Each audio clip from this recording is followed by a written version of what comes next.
Welcome back into the Daily Dose. I'm your host, Jeff Hansen. As always, the show is brought to you by Give'emHellBrigham.com and by CougarSportsInsider.com, part of the 24/7 Sports Network. Thank you so much for your support of the show. If you haven't done so yet, please take a second, subscribe to this channel, like this video. Your support means a lot, and it does help us, especially with this new platform, grow within the confines of YouTube, and we appreciate you so much. Yesterday, there was not an episode of the Daily Dose. It was the first day that we've missed an episode since we launched this endeavor a little over a month ago.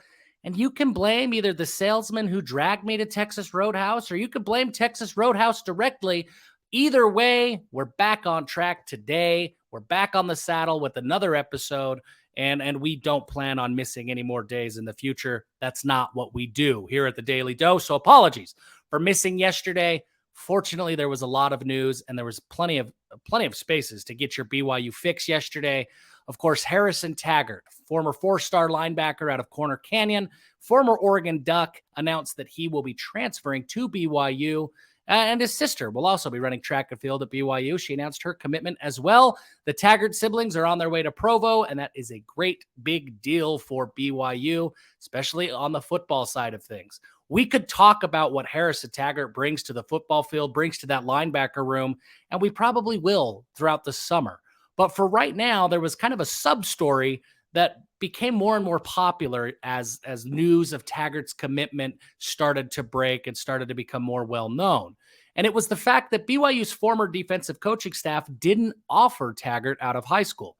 Now, you can watch our last video and learn what high school coaches believed to be the philosophy of some of BYU's former defensive coaches on the recruiting trail. And we could probably piece together our own gaps as to why BYU did not recruit Taggart out of high school. But there's another sub-story, a sub-story, if you will, that has started to make itself known kind of throughout BYU world. And wherever there is internet and BYU fans are on that internet, we're starting to see more and more of these kinds of storylines pop up.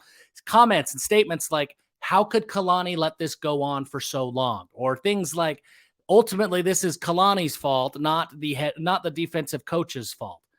And I get it. I mean, in some sense, the CEO obviously is responsible for everything that happens under the purview of their own company. But is Jamie Dimon really going to be held responsible if a local branch manager at Chase steals a bunch of money? I don't think so. I think it's a little bit reductive to say that the shortcomings of individual coordinators or position coaches are obviously the fault of the head coach. And in Kalani's case, I think there's absolutely things that Kalani wishes he would have done differently or should have done differently over the tenure of Elisa Tuiaki, Ed Lamb, and the like.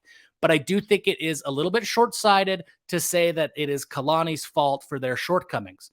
The way that recruiting works, the head coach really has very limited access to what the head coach can do. The bulk of recruiting relationships, scouting, evaluations, figuring out how things fit on your roster, it's done by position coaches, it's done by recruiting staffers, and it's done by coordinators. The head coach, they set the tone for a program. They're the face of the program, and they're the closer for some of these individual recruits, but they tend to let their assistants do their job. Go back in time to when Ty Detmer was the offensive coordinator here. Ty Detmer had an offensive scheme, and he believed that Zadok Dinkelman was the best quarterback available in high school to run that offensive scheme. Now, we know that Kalani liked Zach Wilson. He offered him as a safety to try to bring Zach Wilson to BYU long before BYU offered him as a quarterback. Kalani loved Zach Wilson, but it wasn't Kalani's offense that Ty was running. It was Ty's offense. And if Ty Detmer believes that Zadok Dinkelman is the best quarterback to run that offense, it seems antithetical for Kalani to force somebody upon Ty Detmer. That's just not the way that it works, especially when you get outside of the top players, the elite recruits in every recruiting class that can fit in every scheme.